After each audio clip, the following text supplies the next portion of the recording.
But we are going to take a brief moment and talk about the elephant not in the room. Former President Trump has been indicted in 4 different states on 91 counts. He will be processed tomorrow in Georgia at the Fulton County Jail for charges relating to the 2020 election loss. You all signed a pledge to support the eventual Republican nominee. If former President Trump is convicted in a court of law, would you still support him as your party's choice? Please raise your hand if you would.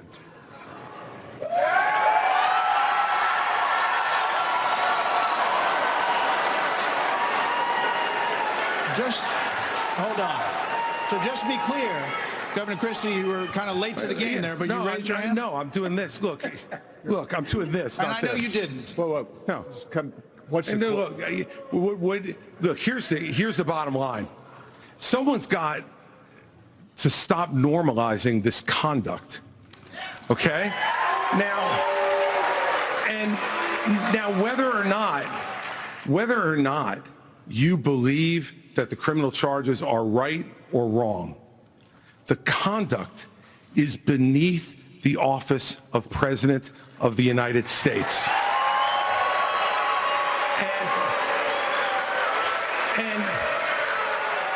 And you know, this is the great thing about this country. Booing is allowed, but it doesn't change the truth. It doesn't change the truth. Mr. Ramaswamy, you raised your hand supporting... No, I'd like to get in and respond. Let's just speak the truth, okay? President Trump, I believe, was the best president of the 21st century. It's a fact. And Chris Christie, honest to God, your claim that Donald Trump is motivated by vengeance and grievance would be a lot more credible if your entire campaign were not based on vengeance and grievance against one man. And if people at home want to see a bunch of people blindly bashing Donald Trump without an iota of vision for this country, they could just change the channel to MSNBC right now. But I'm not running for president of MSNBC. I am running for president of the United States. We're skating on thin ice, and we cannot set a precedent where the party in power uses police force to indict its political opponents. It is wrong. We have to end the weaponization of justice in this country. 30 seconds, Governor DeSantis. You know, let me tell you something. I'm sorry. 30 seconds, Governor Christie. You make me laugh because you sit here in an answer. You sit here in an answer right. Hold on one second. You sit here in an answer. Go ahead, Governor Christie. Hold on, Governor Christie. Hold on. Well, so listen, the more time we spend doing this, the less time they can talk about issues you want to talk about. So let's just get through this section. Governor Christie. You sit here talking about how you want to stand up for the rule of law. Yes. And law and order. And the fact is that it can't be selective. In your book, you had much different things to say about Donald Trump than you're saying here tonight.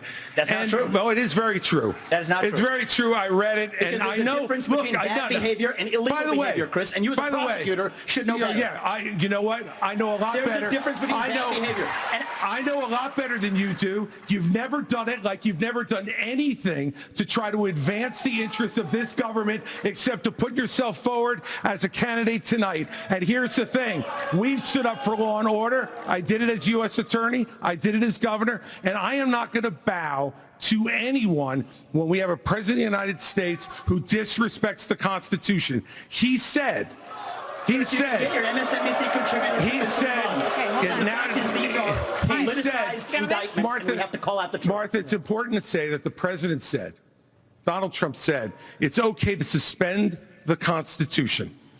Now, the oath you take is to preserve, protect, and defend, not suspend. I will always stand up for our Constitution, regardless of the political pressure. Right. We have another question for you. We're going to get everyone in on this issue, but I have another question. Hold on, you will.